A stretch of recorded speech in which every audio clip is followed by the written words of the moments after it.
पंजाब का सबसे खतरनाक गैंगस्टर सुक्खा केलवा दांतों से काटकर उतार दिया था मौत के घाट। कुख्यात गैंगस्टर की हत्या के बाद पुलिस के सामने नाचने लगे थे हत्यारे। दोस्तों, हम आज बात कर रहे हैं पंजाब के सबसे खतरनाक और हैंडसम गैंगस्टर की।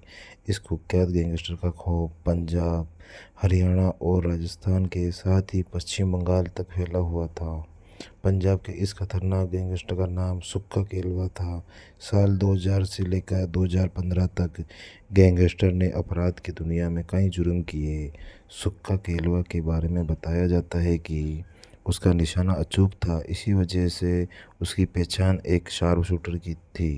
कहा जाता है कि वो 60 से अधिक आपराधिक कृत्यों में शामिल रहा है। इसमें हत्या, डकैती, गैंगवार समेत कई संगीन अपराध शामिल थे। बताया जाता है कि 20 जनवरी 2015 को विक्की डोंगर गैंग के सदस्यों ने सुक्खा केलवा की पुलिस हिरासत में ही गोली मारकर हत्या कर दी थी। उसकी हत्या के बाद उसके हत्यारे पुलिस के सामने ही नाचने लगे थे। महज 28 साल की उम्र में ही सुक्खा केलवा की हत्या कर दी गई थी। सुक्खा केलवा ने अपनी गर्लफ्रेंड हरजिंदर कौर से शादी रचाई थी। बाद में उनका तलाक हो गया था। कहा जाता है कि बॉलीवुड की एक फिल्म शूटर सुक्खा केलवा की ज़िंदगी पर ही आधारित थी। फिल्म में हिंसा से जुड़े कई दृश्य थे, जिनकी वजह से उसे पंजाब में प्रतिबंध भी कर दिया गया था। 21 जून 1987 को सुक्खा केलवा का जन्म कपूरथला के केलवा गांव में हुआ था। 11 अक्टूबर 2008 को उसने अपनी गर्लफ्रेंड से शादी रचाई और साल 2014 में दोनों अलग हो गए थे। बचपन के दिनों में छोटी मोटी लड़ाइयों में शामिल था। कहा जाता है कि बचपन से ही विदेश में बसने का सपना देखता था। सुक्खा का परिवार बाद में यूएसए चला गया था। सुक्खा भी यूएसए जाना चाहता था, लेकिन मैं 17 साल की उम्र में उस पर अपराध के आरोप लगे थे, जिसकी वजह से विदेश जाना संभव नहीं रहा। सुक्खा पर 1 दर्जन से ज़्यादा मर्डर केस थे। पंजाब, हरियाणा, राजस्थान और हिमाचल प्रदेश में सुक्खा के गैंग अपराधों में अंजाम दिया गया था। अपनी गर्लफ्रेंड से शादी करने के बाद सुक्खा ऑस्ट्रेलिया गया था, लेकिन जल्दी ही वो वापस भारत आ गया। यहाँ उसकी मुलाकात लवली बाबा नाम की एक लड़की से हुई थी। कहा जाता है कि बाद में सुक्खा ने लवली बाबा की एक जिम में गोली मारकर हत्या कर दी थी।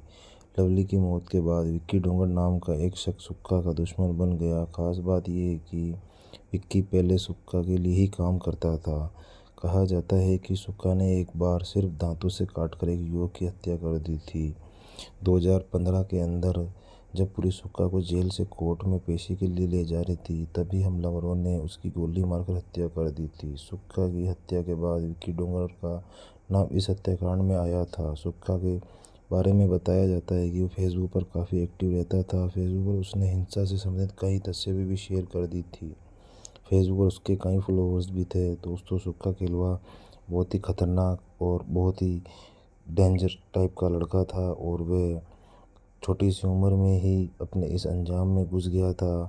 वह छोटी छोटी सुपारियाँ लेता और फेसबुक के माध्यम से भी वह लोगों से सुपारियाँ लिया करता था। उसका सुक्खा केलवा के ग्रुप के 51 सदस्य थे जो उससे जुड़े हुए थे। वह बहुत ही खतरनाक तरीके से सब पर हमला कर दिया करता था और इसी के तहत crime branch inspector Harinder Shekhar ने नेतृत्व में बनाई गई टीम ने सेक्टर 40 टी पॉइंट के पास से गैंगस्टर सुक्खा केलवा ग्रुप के सदस्यों को 51 ग्राम चिट्ठी के साथ गिरफ्तार किया। पकड़े गए आरोपियों की पहचान पटियाला निवासी रविंद्र सिंह की हुई। फिर उनको उनके सामने ही वहाँ उसको मार दिया गया और फिर उसको मार करके जितने भी हत्यारे थे वे नाचने लगे। दोस्तों, आपको हमारा ये वीडियो कैसा लगा? वीडियो को लाइक और चैनल को सब्सक्राइब करना ना भूलें। धन्यवाद दोस्तों। जय हिंद, जय भारत, जय श्री महाकाल।